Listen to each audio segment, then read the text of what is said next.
Hej, jeg hedder Per. Jeg kommer fra Forsamlingshuset i Nørre Galten, og jeg vil lige fortælle lidt om vores aktiviteter på lørdag.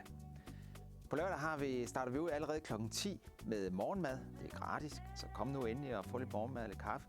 Kl. 11 der går Lisa Kjær, som er en elite sportsudøver, og hun fortæller lidt om at blive ramt af en sygdom, sådan at man lige pludselig ikke kan gøre det, man plejer at gøre, men hvordan man kommer igen fra det.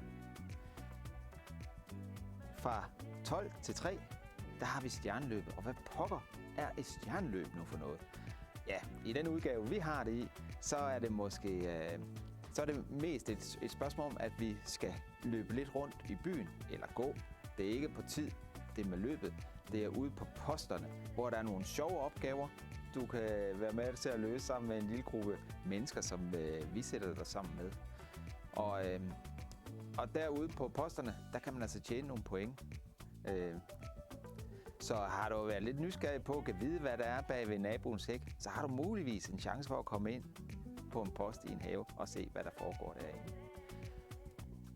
Når vi er færdige med aktivitetsløbet kl. 3, og der bliver faktisk mulighed for at købe pølser undervejs i aktivitetsløbet. Men når du er færdig med det kl. 3, så vil der være kaffe og kage i Forsamlingshuset. Og der kommer der et spændende punkt på, for der er nogen, der sidder og kigger lidt på, om vi skal have gjort noget ved vores legeplads i Nørre Galten. Og har nogle idéer til, og måske virkelig rigtig gerne vil have nogle input til, hvad det er, de skal gå efter. Når det så er færdigt, så er der altså de små, og dem, der ikke gider at høre om legeplads, de kan rende udenfor, der er en hoppeborg, man kan lege med, og muligvis også andre sjove aktiviteter. Når præmieoverrækkelsen fra stjerneløbet har været der, så kommer der helstegt pattegris for dem, der har købt en billet til det. Og er du ikke lige kommet i gang med at købe billet, så kan du nå det endnu, hvis du er meget hurtig.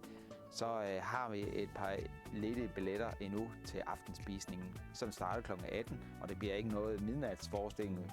Vi spiser gris og hygger os med det, og så går vi hjem derefter. Så jeg håber, vi ses til aktivitetsdag på lørdag.